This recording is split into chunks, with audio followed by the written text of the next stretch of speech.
इस वीडियो में हम बात करने वाले हैं सबसे चार्मिंग, सबसे हरामी और सबसे ज्यादा कमीने कैरेक्टर के बारे में, जिसका नाम है मुजान किबुत्सुजी।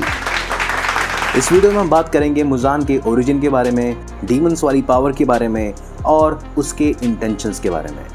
मुजान के बारे में हमने कहानी में पहली बार तब सुना था जब हमें तानजीरो के मेंटोर ने उसे मुजान के बारे में बताया कि वो इस कहानी का फाइनल बॉस है, या मैं कहूँ सारे डीमंस का बॉस है। और हो सकता है कि वो जानता हो कि नेजुको को वापस से इंसान कैसे बनाया जा सकता है। बस उसी के बाद से तानजीरो ठान लेता है कि अब उसकी लाइफ का मकसद होगा मुजान को ढूंढना और उसे ढूंढ कर मार देना। लेकिन हम लोग अभी तक मुजान के बारे में क्या जानते हैं कि वो सबसे ज़्यादा पावरफुल डीमन है और उतना ही मिस्टीरियस भी। तो चलो बात करते हैं मुजान के ओरिजिन के बारे में। मुजान की कहानी का ओरिजिन सबसे पहले मेंशन हुआ चैप्टर 127 में।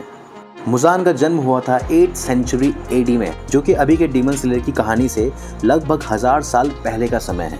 मुजान को बचपन में ही एक ऐसी जानलेवा बीमारी होती है जो उसे 20 साल का होने से पहले ही खत्म कर देगी। तो एक बहुत ही जाना माना डॉक्टर उसकी मदद करता है उस बीमारी को ठीक करने के लिए, जिससे हम अंदाज़ा लगा सकते हैं कि मुजान एक बहुत ही अच्छे खासे परिवार से बिलोंग करता है, क्योंकि वो उस समय में एक महंगे डॉक्टर को अफोर्ड कर सकता था। तो वो डॉक्टर उसे ठीक करने के लिए रोज़ उसे ब्लू स्पाइडर लिली नाम की एक जड़ी बूटी उसकी दवाई में मिला के उसे खिलाता था, जिस वजह से धीरे धीरे उसका इलाज चलता जा रहा था। इसी तरह एक दिन मुजान फ्रस्ट्रेशन में आकर कि ऐसे तो वो कभी ठीक ही नहीं हो पाएगा, उसने क्या करा कि उसने दुनिया में इकलौता इंसान जो उसे ठीक कर सकता था, उसने उस इंसान को ही मार दिया। लेकिन कमाल की बात क्या थी, डॉक्टर के मरने के कुछ समय बाद ही मुजान को रियलाइज़ होने लगा कि उसकी बॉडी अब पूरी तरह से हील होने लगी और उसकी बॉडी में कुछ शक्तियाँ भी आ गई हैं। क्योंकि वो दवाई अभी पूरी तरह से परफेक्ट नहीं थी, लेकिन उसके बावजूद भी मुजान की बॉडी उस बीमारी से हील हो गई और उस दवाई ने उसे बहुत ज़्यादा ताकतवर बना दिया। लेकिन एक कमी ये थी कि मुजान अब सूरज की किरणों को सह नहीं पा रहा था। जैसे ही उसकी स्किन पर सूरज की किरणें पड़ती थी तो उसकी स्किन जलना शुरू हो जाती थी। तो इससे वो समझ गया था कि वो अब कभी भी सुबह का सूरज, या फिर मैं कहूँ सूरज को ही कभी नहीं देख पाएगा। और मुजान के पास सिर्फ रास्ता बचा था रात के समय बाहर निकलने का, और धीरे धीरे कर उसके अंदर इंसानों का मांस और इंसानों का खून पीने की तलब भी जागने लगी और वो एक तरह का वैम्पायर बन गया। वो अलग बात है कि मुजान को लोगों को मारने में और उनका खून पीने में कोई प्रॉब्लम नहीं थी, क्योंकि आप इसी से अंदाज़ा लगा सकते हो कि जिस इंसान ने अपने ही डॉक्टर को मार डाला खुन्नस में, तो उस इंसान के लिए किसी को मारना, उनका खून पीना कितनी ही बड़ी बात होगी।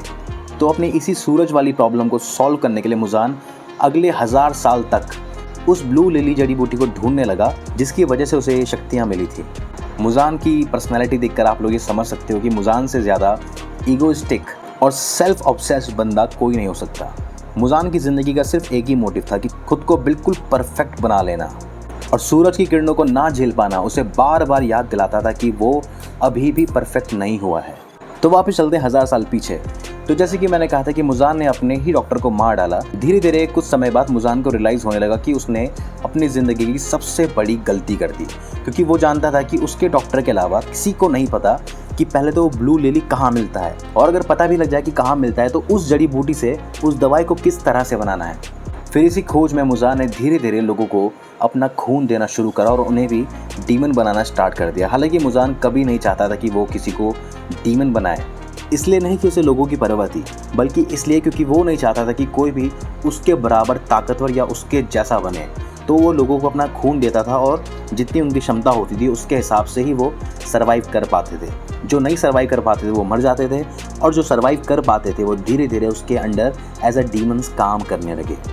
और इस तरीके से मुजान एक्सपेरिमेंट करता रहा कि जो इंसान उसका ब्लड सहने के बाद, डीमन बनने के बाद, अगर वो सूरज का सामना कर पाएगा तो फाइनली मुजान उस डीमन को कंज्यूम कर वापस से सूरज का सामना करने के लायक बन जाएगा। लेकिन ऐसा हुआ नहीं।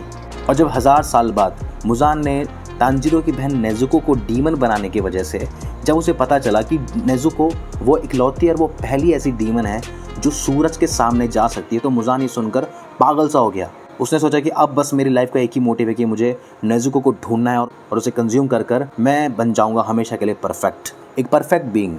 और आप लोग इसे सोच सकते हो कि जो इंसान पिछले 1000 साल से एक प्रॉब्लम का सॉल्यूशन ढूंढ रहा है, जब उसे उसका सॉल्यूशन मिलता है तो वो कितना ज़्यादा बौखला जाएगा, और वो भी मुजान जैसा साइकोपैथ। इतना ताकतवर होने के बाद भी मुजान की लाइफ में पिछले 1000 साल में कई उतार चढ़ाव आते रहे हैं। जैसे कि अभी की प्रेजेंट टाइमलाइन से लगभग 400 साल पहले मुजान लगभग मारा जा चुका था अब योरुची नाम के एक डीमन स्लेयर से, लेकिन इतनी बुरी तरह से पिटने और इतनी बुरी तरह से मार खाने के बाद मुजान को एक तरह का खौफ बैठ गया था उसके दिल में। उसे क्योंकि आज तक लगता था कि वो परफेक्ट है और उसे कोई भी नहीं मार सकता, लेकिन जब पिछले 600 सालों में पहली बार उसके सामने कोई इतना ताकतवर इंसान आया तो उसकी रूह कांप गई। और तब से लेकर अब तक यानी कि पिछले 400 सालों में मुजान के अंदर योरुची का इतना डर है कि वो जब भी उसकी बातें सुनता है तो उसके पैरों तले जमीन खिसक जाती है। मुजान को योरुची का इतना डर था कि योरुची के मरने तक मुजान अपने कभी दिल से बाहर नहीं आया और उसके जाने के बाद भी मुजान कई अलग अलग तरह के भेष बदलकर छुप कर रह रहा था, जिससे हमें पता लगता है कि मुजान रूप भी बदल सकता है। कभी वो लड़की बनता था तो कभी बच्चा, कभी अंकल तो कभी आंटी। उसने हर तरह के इंसानों के रूप लिए ताकि वो किसी भी तरह कुछ भी कर डीमन स्लेयर से बच सके और उसका दोबारा कभी भी सामना ना हो योरुची जैसे डीमन स्लेयर से। मुजान जानता था कि योरुची सन ब्रीथिंग टेक्निक को यूज़ करता था, तो उसे उसके बाद जितने भी लोग उस टेक्निक से जुड़े हुए मिले उसने उन सबको मार डाला, क्योंकि वो समझ गया था कि सन ब्रीथिंग एक इकलौती ऐसी टेक्निक है जो उसे चुनौती दे सकती है और दोबारा से उसे उसके घुटनों पर ला सकती है। सोचो योरुची ने मुजान को कितना ज़्यादा ट्रॉमा दिया होगा। योरुची ने मुजान के शरीर के इतने छोटे छोटे टुकड़े करे कि उसके अंदर रीजनरेट होने की एबिलिटी होने के बावजूद भी मुजान के जो बॉडी के सेल्स थे वो दोबारा रीजनरेट नहीं हो पाए।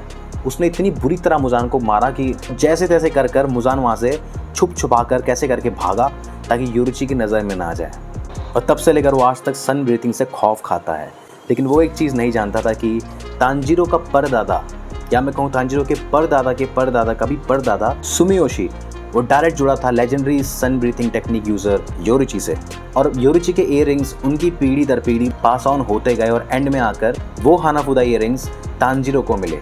और साथ में उनके परिवार में dance of the fire God नाम की टेक्निक पास ऑन होती गई है, जो कि एक मिस्टीरियस टेक्निक है। और साथ में हानाफुदा इयररिंग्स भी, इसी वजह से तांजीरो भी वो इयररिंग्स पहनता है। तांजीरो और योरुची में डायरेक्टली तो कोई कनेक्शन नहीं है, लेकिन हम ये मान सकते हैं कि तांजीरो ने योरुची की विल को कैरी ऑन किया है। इसी वजह से उन दोनों में एज अ ह्यूमन बहुत सारी चीज़ें सिमिलर हैं। जैसे मुजान को पता लगा कि तांजीरो वो हानाफुदा इयररिंग्स पहनता है और साथ में उनके परिवार में dance of the fire God नाम की एक टेक्निक भी पास ऑन होती है, जो कि सबसे ज़्यादा करीब है सन ब्रीथिंग के, तो वो डिसाइड कर लेता कि वो उसके पूरे परिवार को ही ख़त्म कर देगा, क्योंकि कामादो परिवार वो लास्ट कड़ी था जो सन ब्रीथिंग टेक्निक से जुड़ता है। काफ़ी लोगों में से जो रेनगोकू के पिता थे वो ये मानते थे कि dance of the fire God technique और सन ब्रीथिंग, इन दोनों में कोई अंतर नहीं, वो दोनों एक ही हैं। इसी वजह से मुजान को डर था कि उस परिवार में भी दोबारा योरुची जैसा कोई वापस आकर उसे मारने का दम रखता है। इसी वजह से उसने डिसाइड किया कि वो अब उस पूरे परिवार को ही ख़त्म कर देगा।